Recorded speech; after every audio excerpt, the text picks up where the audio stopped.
joining us once again for this TikTok for Peace election series. My name is Mbongeni Msimanga. I am a postdoctoral fellow with the Johannesburg Institute for Advanced Study.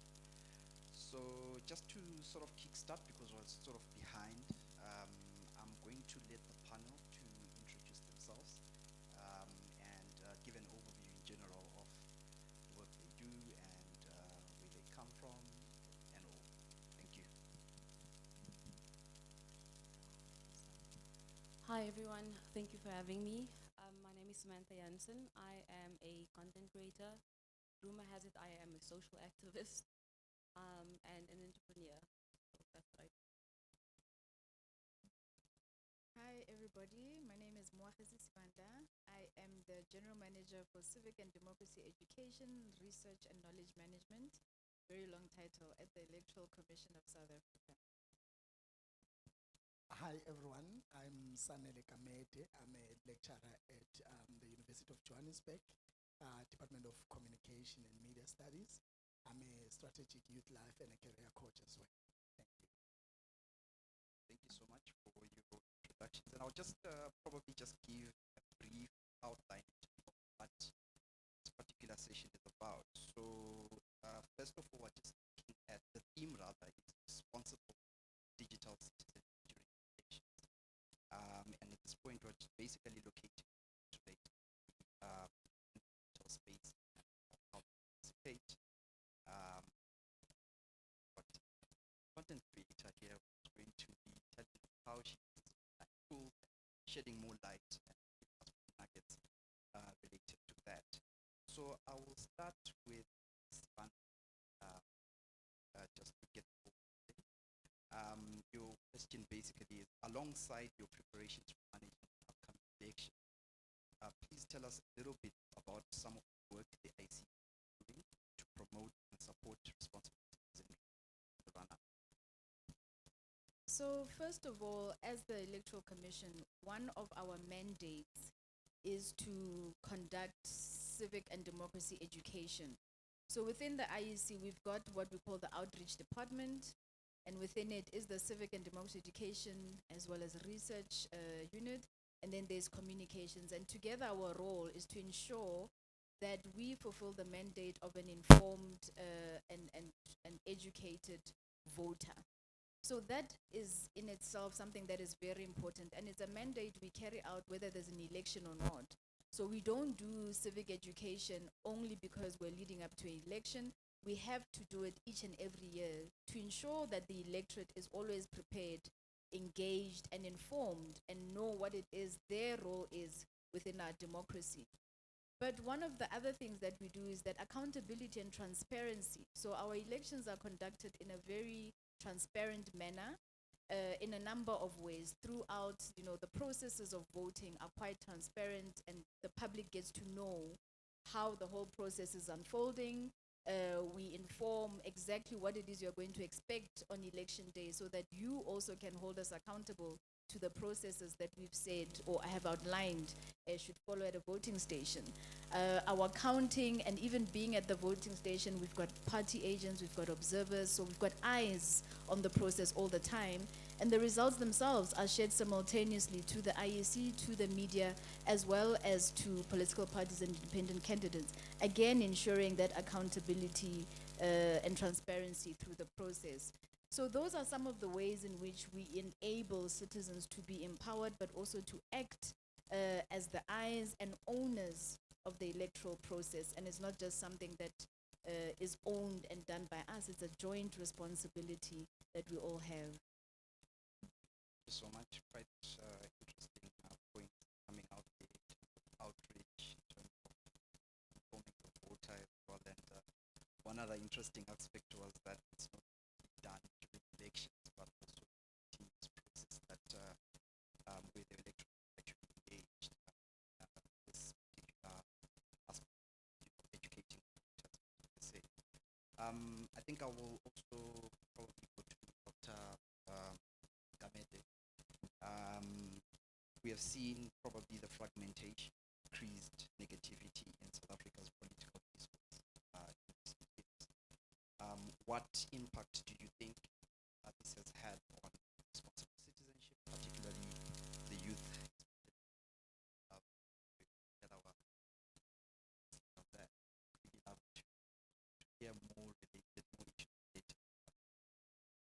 thank you for that. I think there is quite a lot going on out there, and people have got mixed feelings because of some of these platforms that are there, and young people are really concerned, especially on the issue of which is which, what to trust. Young people, there is so much negativity around the politics in South Africa. I think there are quite a lot of theorists that are out there saying this, others are saying that, and I'm thinking of someone who is in the rural areas who probably can't fact check some of these things that are being said and all of that, and they just get it through voice notes, through these platforms, and they can't really check whether this thing is correct or not correct. So there's quite a lot that is happening in the political discourse, and I feel like some young people are really concerned. I was talking about that yesterday at the SAPC around the issue of, there is quite a lot that is happening, and we have seen so many political parties and young people, I feel like they are kind of worried of what is really true, which is which, but I'm sure such platforms, they are meant to re-emphasize what is really correct, what is really true,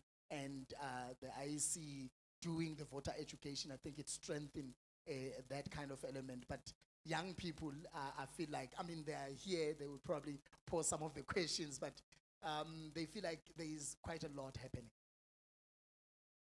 Thank you so much. Fact check is quite also an important way, and really also follow what is happening in social media, on TikTok, interesting event. It's quite a lot of information all around that was actually coming out. So something that we can also probably, I'll come to you as our creator. Um, are there any unique probably difficulties that social media face that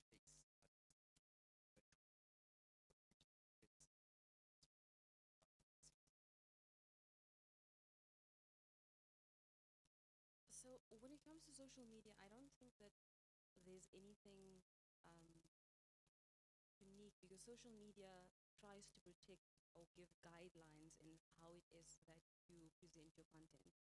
Now, whether or not the person presenting the content fact checks it, it's a different story altogether. And that is why a lot of information can be misunderstood, a lot of information can be misinterpreted, a lot of propaganda can come out of social media. So with TikTok specifically, TikTok gives you guidelines, but TikTok will give you guidelines in terms of the words that you use, in terms of whether you're using hate speech, nudity, etc., etc. And that obviously plays a big role in how you approach your content. But in terms of delivering the content and whether the content is actually factual is a different thing altogether.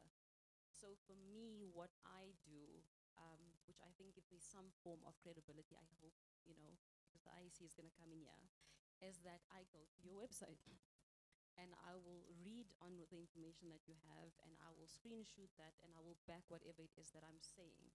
So it's also the responsibility as a digital citizen for myself to ensure that whatever it is that I am putting out there is actually factual, and that people can then trace it back to the necessary sources. So there's a lot of responsibility on the creator, because it's such a big platform and anyone can create content. Thank you so much for that. I'll just go to start with that. Go first.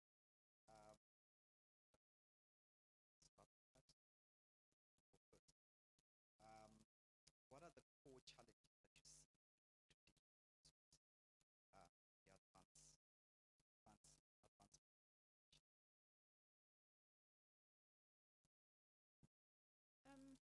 I think that the misinformation and disinformation continue to be a challenge, and it heightens a lot during elections, because there are people who have a motive to ensure or to undo the good work that various stakeholders are doing out there.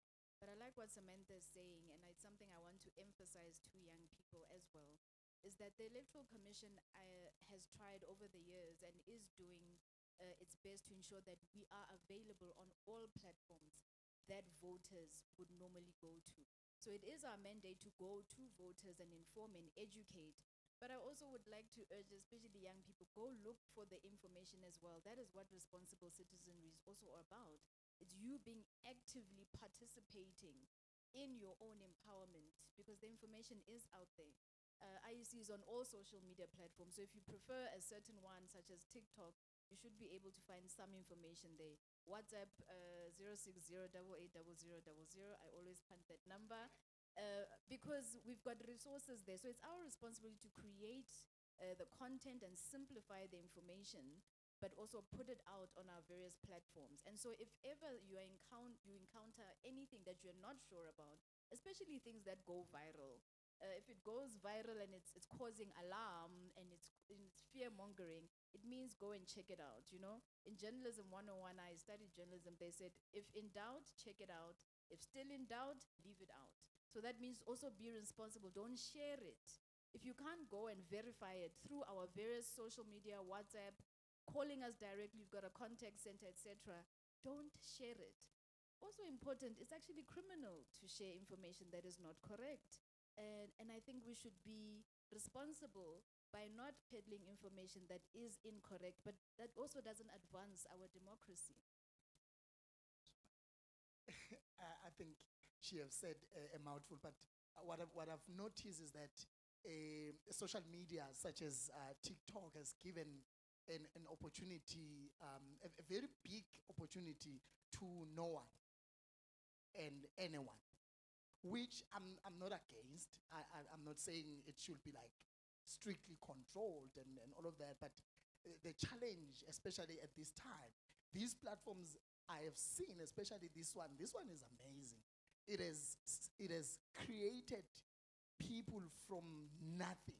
Like someone who was no one yesterday, few weeks ago, tomorrow they have got 1 million followers. And the problem then starts when that person who knows nothing about voting, who knows nothing about IEC, we have never visited the website of the IEC, starts to speak so loud, not basically that they are loud because maybe they're loud because they have been given a platform and the platform gives them the opportunity to speak loud to many people because they have many followers. So I've noticed that, and as a career coach, I always talk to young people, especially when it comes to careers, which is the same thing with IEC and the voting, where you get someone who has no knowledge about how to choose careers, speaking so loud and having the media mainstream because of TikTok.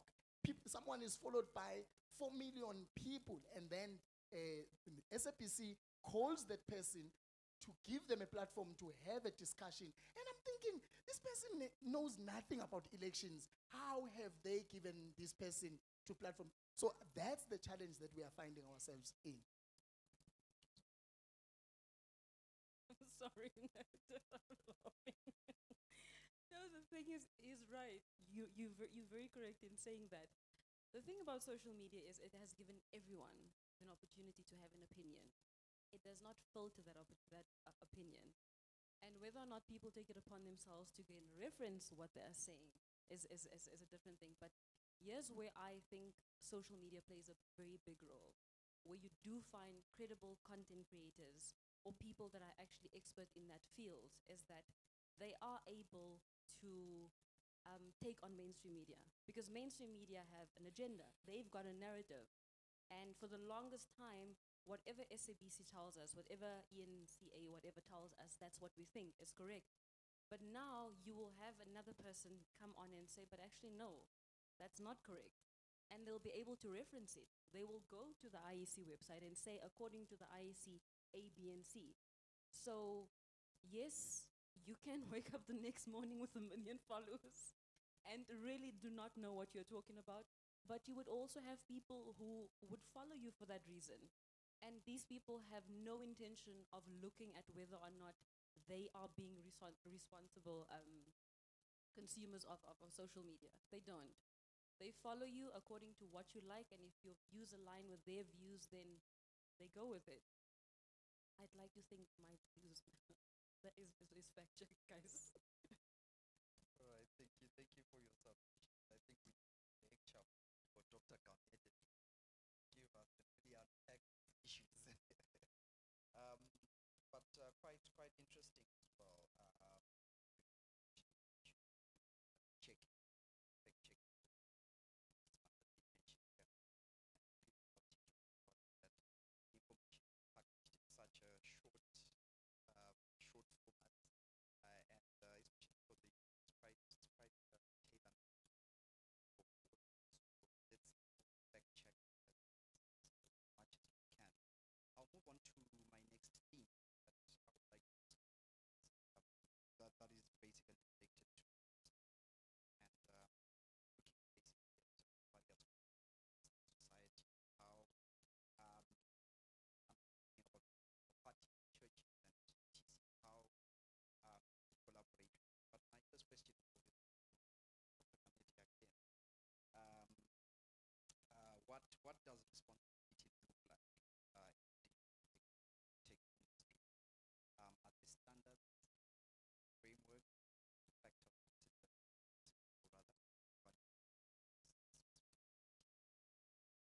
I think someone will come up with or will enforce some of the frameworks when it's something that is hitting home. We have seen some of the content flying so high, and some of us screamed at the bottom or at the back saying, but this is not true and all of that. Until someone finds this thing offensive to them, then they start to call out platforms such as TikTok to say, hey, please answer. How come you allowed this person and all of that? But what I've seen there, or what I've seen in social media recently, is that it's a field. Everyone is everyone. Every person is everything. And I've seen people becoming pastors, doctors, parents, nurses, lecturers. One person becoming all of that. And I'm thinking, should there be a way where these social media platforms kind of regulates who says what and how, not in a way that infringes the right of expression and all of that, because that is promised by the Constitution. But I think the frameworks are just there. And I posted a picture of myself and my sister the other day wearing a traditional attire, and they blocked my picture because my sister was showing her breast. And I was thinking, someone is saying rubbish on social media and they are not saying anything. And here, the context is a traditional attire and all of that, but Facebook is saying, no, you can't post that. So I think the frameworks that are there, they are just there, but enforced when someone wants to enforce them for their own agenda. But I think we still do have the frameworks created by the platforms. They work at some point, but at some point I feel like it's becoming too much that Facebook, TikTok, and the rest, they can't keep up. Thank you so much. Responsibility coming up, the issues that pose and how social media platforms actually regulate its, video. I will throw the question to you, Ms. Vanda. Who are the other critical stakeholders you think need to be in this conversation on how to use this language to peace building, and what role should they play? Well, they're sitting right here in this room.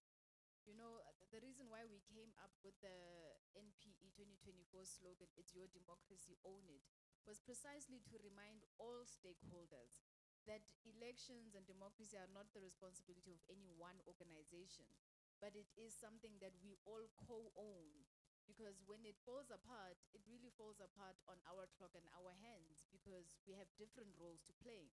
So we work with social media companies such as TikTok, Meta, Google, and the likes, because they do have the tools and policies to safeguard their own platforms, you know, hate speech, extremism, and things like that. They are there. But also it's our responsibility as users of those platforms to report, and there are reporting mechanisms. We have a framework with the social media platforms, the Real 411, where we also have created an urgency around taking down harmful content or misinformation on those platforms. Again, it's one of the ways in which we try to safeguard the integrity of elections. But it really is a joint responsibility, civil society, government, South Africans, voters, yourselves, to safeguard and stay the course. I always say elections are an event that comes every 5 years. But democracy is something that exists throughout. Elections are just one part of it.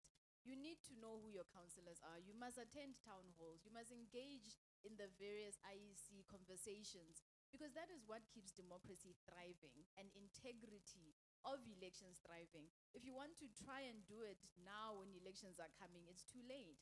That's why our mandate to educate and inform is a continuous mandate. We don't stop after these elections. In the month of June, there will still be civic education facilitators going around the country, continuing with civic education. So South Africans must also stay the course and stay engaged in between, so that there's no crisis and urgency now ahead of an election event.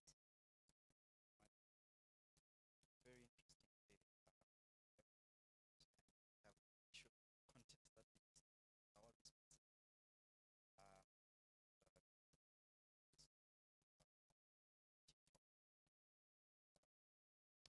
Throw the last question to content. What work are agencies in relation to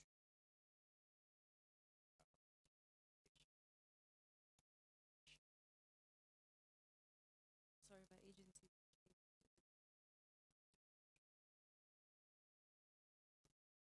So as with regards to agencies, I don't know how much they do in terms of ensuring that content creators deliver content that is factual. It is the responsibility of the creator to do that. The problem with social media is that we would like to think that we live in a society where people will hold each other accountable. They don't. If you can wake up in an era where today you have no followers and tomorrow you're a superstar, you will do exactly what you need to do in order for you to do that. And a lot of creators do that.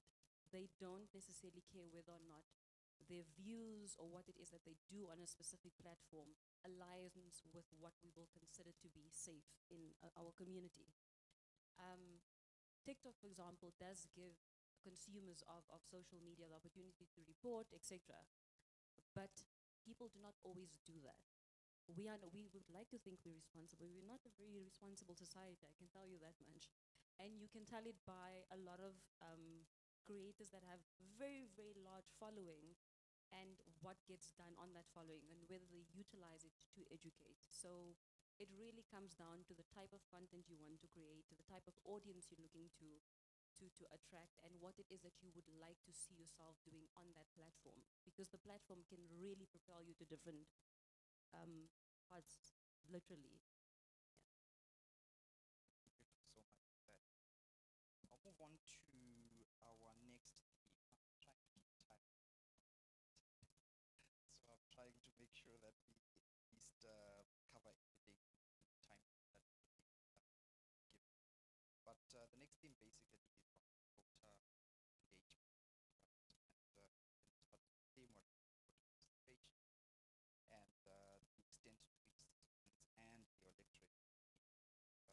and the electorate various platforms. We'll start. How can creators raise awareness and educate the public on the importance of participating in elections? So remember, I can only but speak for myself. And what I do, and the IEC, you owe me money for that. I do it because I feel that South Africans need to be educated about their voting rights. South Africans need to understand the importance of voting, right? So that's why I do it. How it is that institutions or stakeholders or the IEC can then come to the party and ensure that a lot more content creators do it is by collaborating with content creators.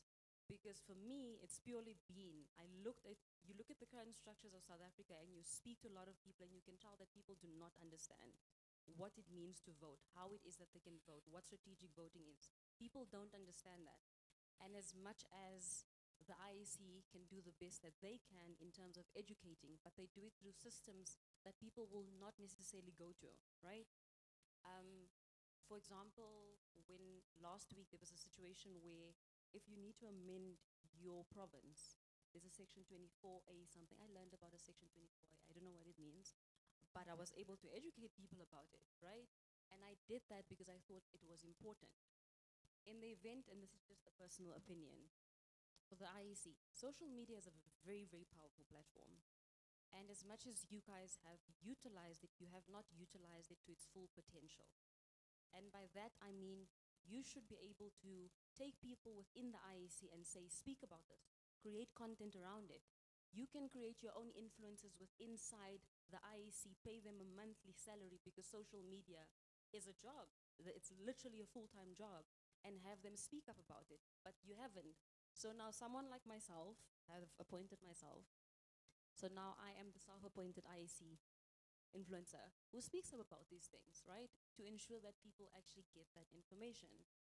But it really comes down to the type of content and how big a role it plays in you and the responsibility that you put on yourself to ensure that South Africans actually go out there and vote. I didn't want to throw you under the bus. All right, thank you for that. And, I see quite interesting. Giving out that we meet quite a lot of us self-appointed who give us this information that is related to elections. And I'll move on to Dr. Gamede.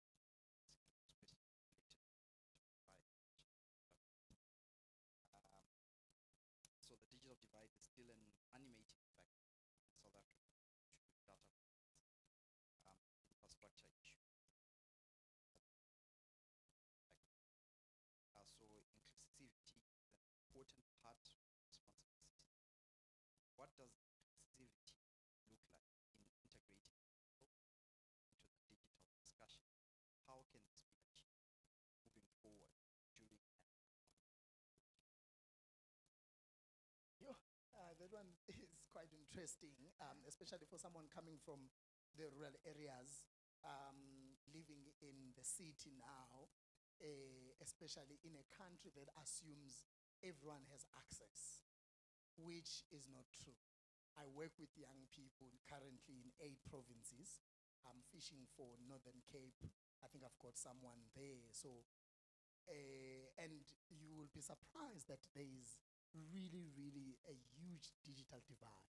People, and I don't know why our young people and South African particularly will fake, because we would have fought this data issue if we were all going to work together and say, hey, I'm left out.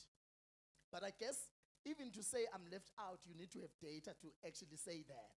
So I sometimes forgive those that are left out for not speaking out to say I'm left out. And the mainstream is also leaving them out because they don't have petrol to travel to next to Mozambique, where I come from. So there is a huge digital divide that is happening.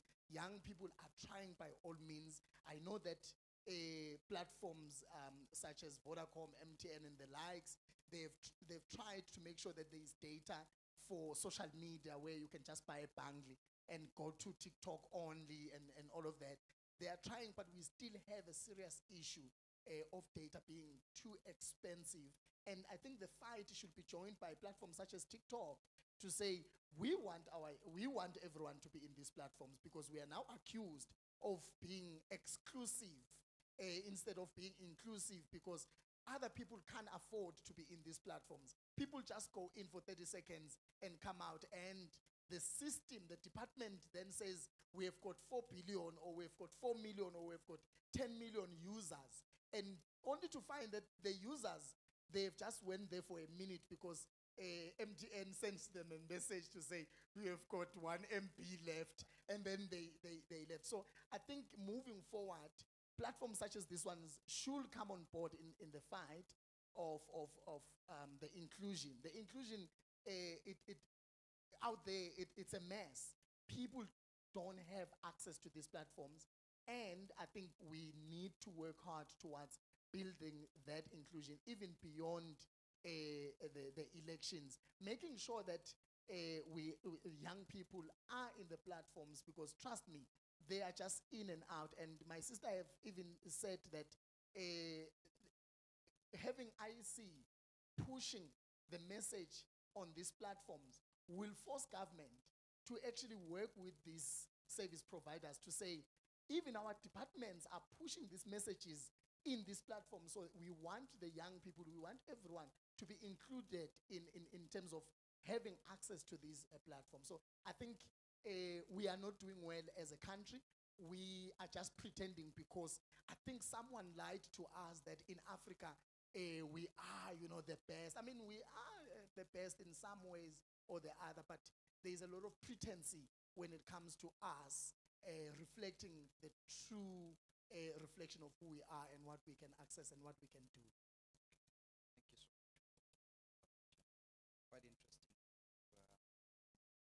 Firstly, how many people actually have our local I see, for instance, getting information that is related to interesting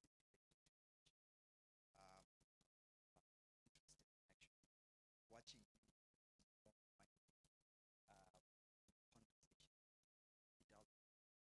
short conversation that are imagine and left out access. So my last question for this particular very fun. How can civil society organization and government work together to support responsible citizenship around?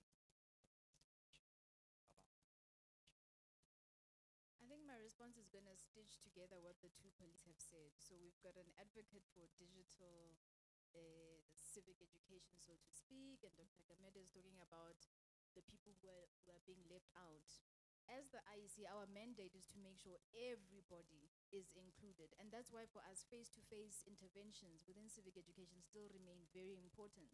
It's a huge investment from our department, because we have to hire an expansion staff, especially around elections, to go out to provinces, local communities, to speak in the languages that people speak, because that facilitates understanding and buy-in and ownership of the democracy when you speak to people in their language.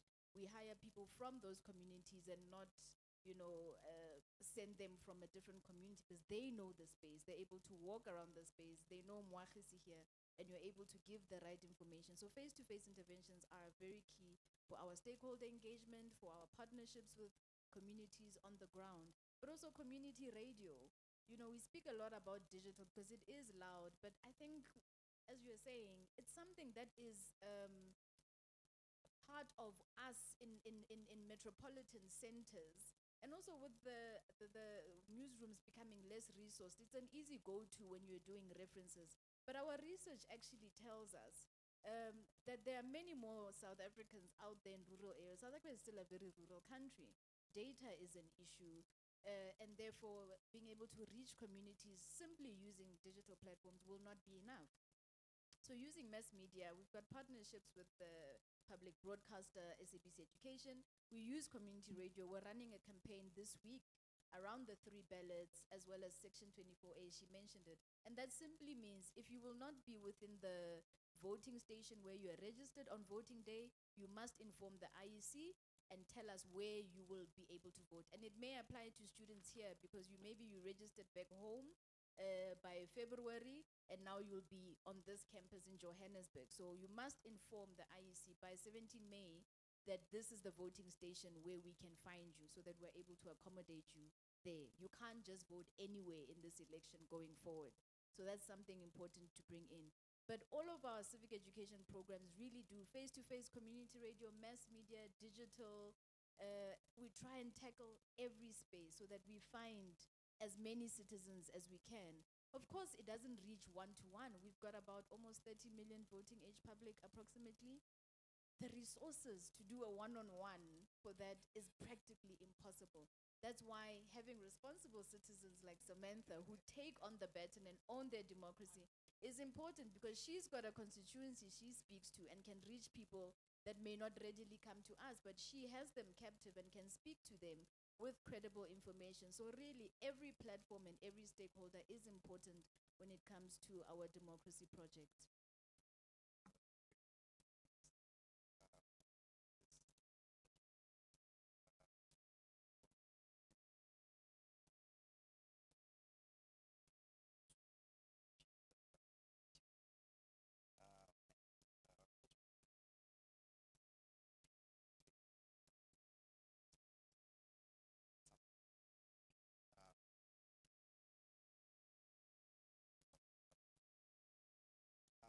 Going to related to last week,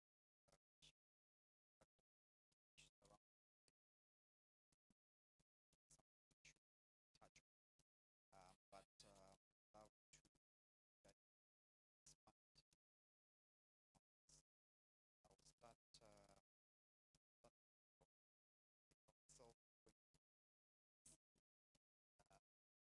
So question basically is, how do we encourage, especially TikTok, to use platform citizenry, and what strategies can the internet or can internet users employ to ensure this is done? Okay. I think when it comes to social media users, when they know that there's some form of incentive available for them, they will try and approach it in a way that is a lot more responsible. But they do not owe government or the IEC or any other institution that to be a responsible consumer of social media. They will purely just do what is important for them. Now, when Dr. just said now that South Africa, we think we advance, right? And maybe to a specific degree we are, but you look at countries like in East Africa, and data is extremely cheap in East Africa. It's extremely cheap in East Africa. And you can find connectivity in majority of the parts there that you would not necessarily find. And that is probably why East Africa have of the biggest celebrities, and people do not know this. They have celebrities that have 10 million followers, where we think that our celebrities have a large amount of followers when it's not necessarily the case. And the reason they are able to do this is because they have stakeholders like your telecommunication companies that have come forward, and they've now presented them with data that everyone has access to. And this that does not only encourage responsible citizenry, yes, it also encourages a lot of consumers to then become creators, because social media does provide you with a platform to create a job. It's a job opportunity. And in a country like South Africa, we've got such a high unemployment rate, you would think that they would have come to the party and say, how do we ensure that we use this platform that is such a major part of society and encourage the youth to participate in a manner where they get incentivized? And social media is that. So much.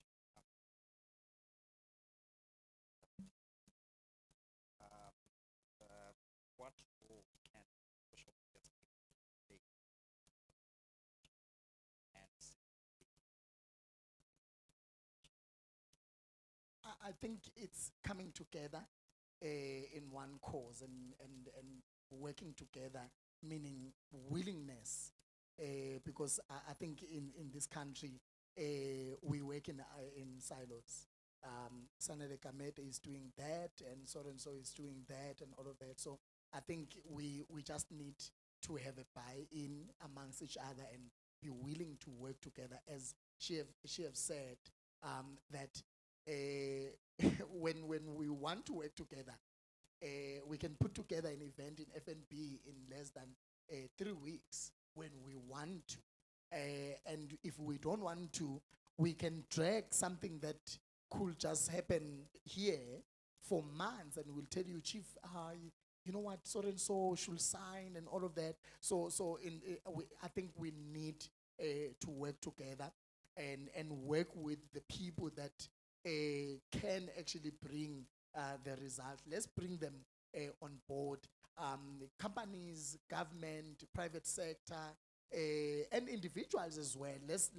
I think we can work together. And these platforms, such as TikTok, I think they should give those opportunities, such as today, where they are at the forefront of where the country is going and where the country should be. So I think that's how we can achieve that.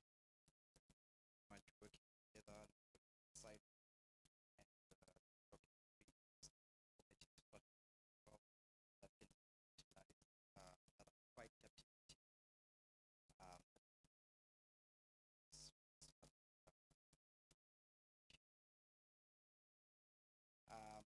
then my last question is, um, so while the online space can undoubtedly hold a challenge to ensure safe page out just here, what role honest think plays? So, as I said earlier, every platform really counts and it matters when it comes to pushing our democratic agenda, and that being to ensure that our democracy grows and it thrives and involves everybody's participation. Because if there is no participation, is that really, a thriving democracy? So every role player, every, person out there becomes really, really important. But I'm really keen to hear, questions, because I know we can go on as panelists. I really want to give an opportunity to the people who've taken their time to be here to ask us questions, because it is quite a thing to have a Samantha and Dr. Gameda sitting here, and you may have a question. So I really would like us to just give them an opportunity to talk back at us. It must be a feedback and participatory thing. Thank you so much. For the next session, that have offline fight, try and ensure that the that are asked that are right come up, questions that related to this particular panel.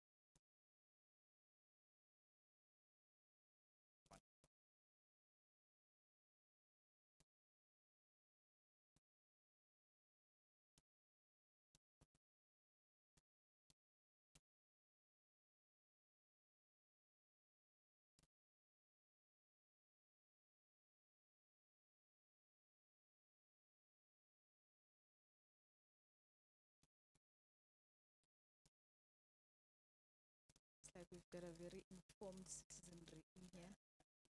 No questions. Not a bad thing. There we go.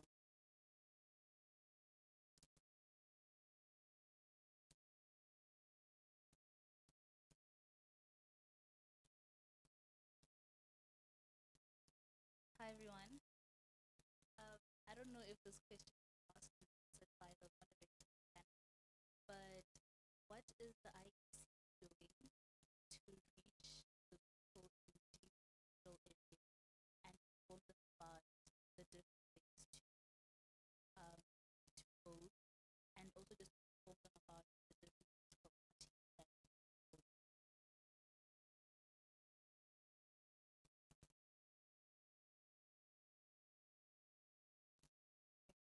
So I'll start with your last question. We do not inform anybody about political parties or independent candidates they should vote for. That's your decision to make.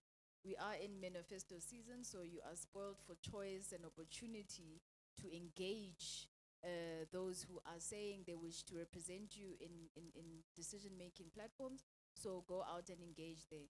But as I mentioned earlier, we do have what we call democracy education facilitators and municipal outreach coordinators. So it is a cohort of expansion staff that are hired ahead of an election. When it's not an election, it is permanent staff of the IEC who do this. So they do our face-to-face interventions.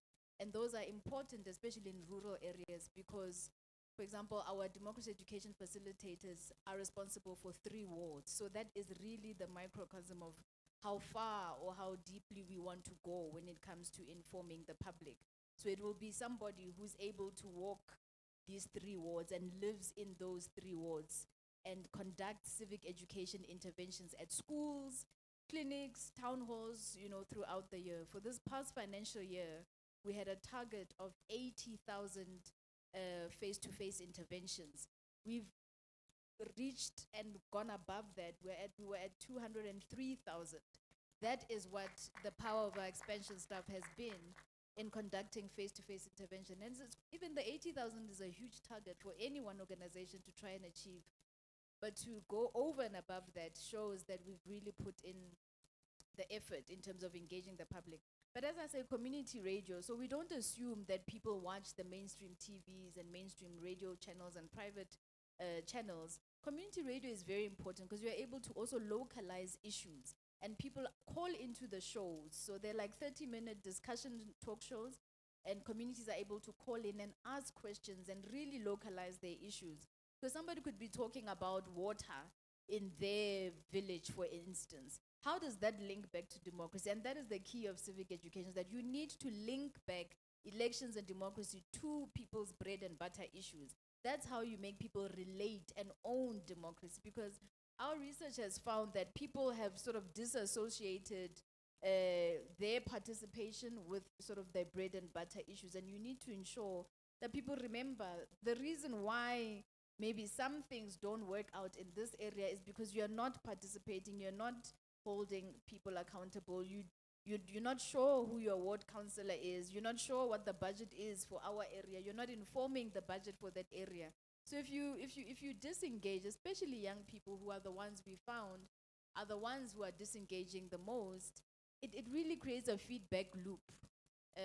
If you are disengaging, you're not showing up for yourself in your community, in your country, then you're not prioritized by those who are saying they want to represent you where decisions are made. And if you're not prioritized, it means your ambitions and priorities are not voiced where it matters. So disengaging is really doesn't serve you in the end. But those are some of the ways we're trying to reach: face-to-face, community radio. We provide information leaflets. WhatsApp has got a huge penetration, really globally. And so being present on that platform is also important because it's a mass communication platform. So there are ways that we are trying to ensure that everybody, whether you're in a big city or a small town, you are able to access us in person, but also through our various platforms.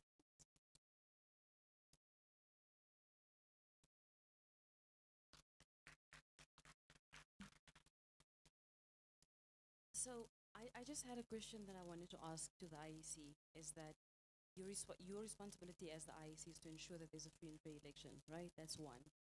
It's also to ensure that all South African citizens have the right to vote.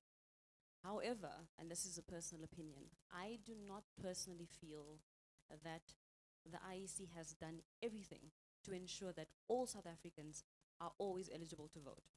And by that, I mean that, for example, last year my uncle passed away, right? And I was the executor. When I went to wind up his estate, every institution I went to already knew because they were linked to Home Affairs. Why is it that on an annual basis, about 1 million South African students turn 18 and they are now eligible to vote? They need their ID numbers. They need an ID in order for them to go and write exams. When they apply for that ID, why can they not be registered to vote? Why does it have to be every time there's an election, people now need to be eligible to vote, you must go and register? When it's a system that says we're democracy, that wants to ensure that all South Africans have a right to vote. So create systems that does not make it difficult for the youth to be able to vote. And one of it is, they all know that they needed an ID in order for them to go and write the exam.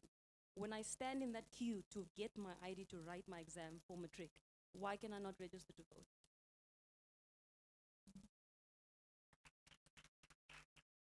Thank you.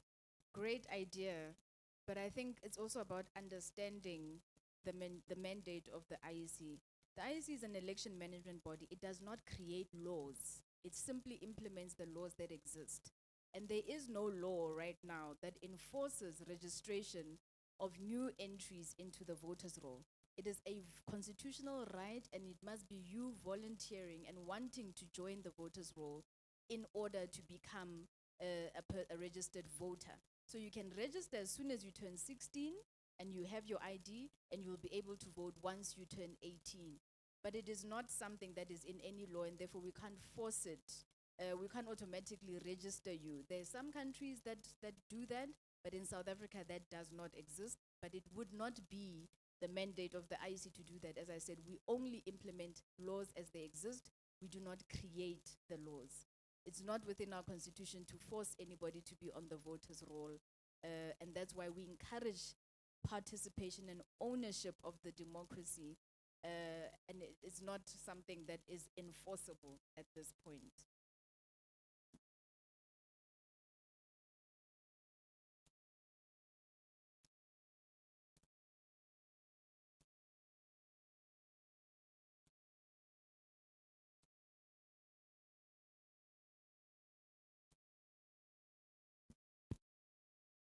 So we have been a They say that we've been a democratic state for like 30 years now, but I don't I don't truly believe that's the truth, because a democratic state serves the people, and as the majority of the people in South Africa are black people, so I feel like we are still compromised and marginalized.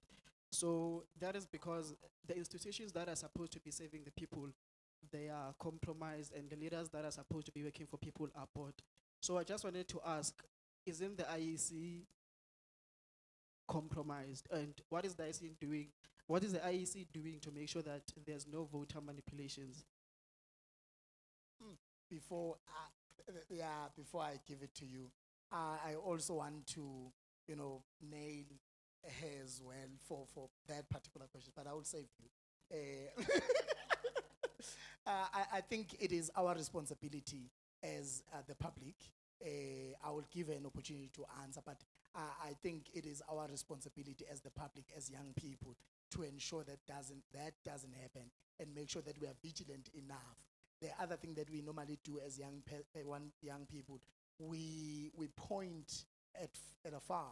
We always say, "Hey," and we don't want to be engaged and be involved and putting people accountable and all of that. And one of the reasons I think we should be involved is what I've also noticed from the IEC as well, leaving part of the voter education to political parties, where they don't really educate us about voting. They tell us how we can vote for them. So, but I think to answer that in a nutshell, before I give it to her, let's work together. Let's be there in the voter election and all of that, so that we make sure that nothing is rigged, and we have the power because we are smart. It looks like you wanted to ask something. Are you good? Okay. I'll speak on how election integrity. As I said, our processes are very transparent, and we have observers. Just yesterday, we had our observer training workshop for all our accredited observers, and they come from multilateral institutions. They come from civil society institutions. They also come from various sectors within society. So, for example, there could be organizations representing people with disabilities, young people, various sectors of society who are involved in observing elections. Within a voting station as well, you've got the party agents who are able to be stationed within a voting station from morning all the way up to counting. For this particular election as well, we are adding capacity to our counting. So there will be 3 new people at each voting station who will not have been there during the day, so that we curb against things like fatigue, etc., and accuracy, which is something that we need for reliable results. And that's why we've achieved reliable and clean, fair elections over the years. But because we're very cognizant about the increased number of ballots this year, and the attention we need to pay, we've added counting capacity. So they'll come in when the voting stations close to be able to count the ballots. But again, I repeat, party agents and candidates are there, observers are there, and as I said, you've got these independent who will be coming fresh come and do the counting. Results. Results are shared simultaneously to the media, to parties and independent candidates, as well as to the IEC at the same time. Everybody is on the same system, they see it at the same time. You, through the media, will be able to see it live on the leaderboard. And remember, outside your voting station will be the results. So whatever was counted and tallied at your voting station must correlate with what you'll see on the leaderboard. So you yourself can have eyes and ensure that what is done at your station is exactly what has now been transmitted to the nation as the results coming from your station.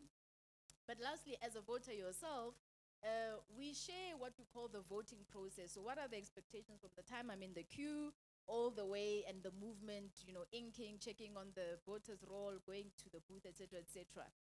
Make sure that that process is happening for you when you're in the voting station. If something's not happening, say something to the presiding officer. But also, as responsible citizens, let us not punt anomalies all the time. Let us also look at what is going right and how we're keeping an eye as citizens there, because fear mongering is also not something that is helpful. What is not correct must be reported and dealt with immediately. But don't want to always latch onto things that you haven't experienced yourself. Go and experience it and tell that story, whether right or wrong.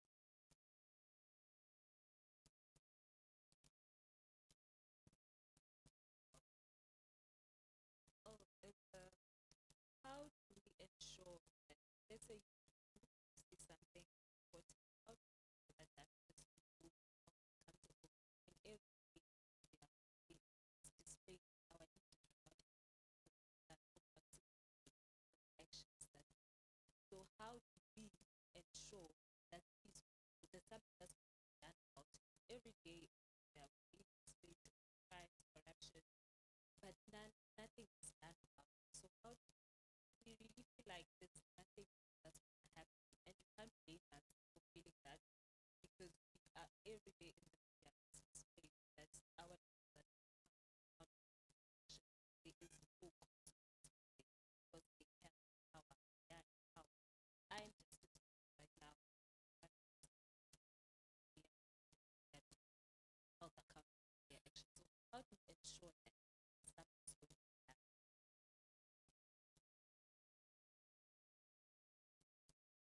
Very quickly, you're not just a student, you're a South African voter with rights and responsibilities to report. We've got reporting mechanisms at the IEC. If you report to the presiding officer at the station, if they don't do anything about it, call our call center. Trust me, nothing, because there's always a way in which things can come out. We're very vigilant about attending to any issues and very quickly, and also very publicly. You'll see when it's election, when we're at the results center, we have continuous media engagements and we get asked these questions. Things get thrown to us about this and this has happened. We have to respond and respond factually. So we will look into anything that you raise. Just make sure you report it to the IEC and we'll have to attend to it.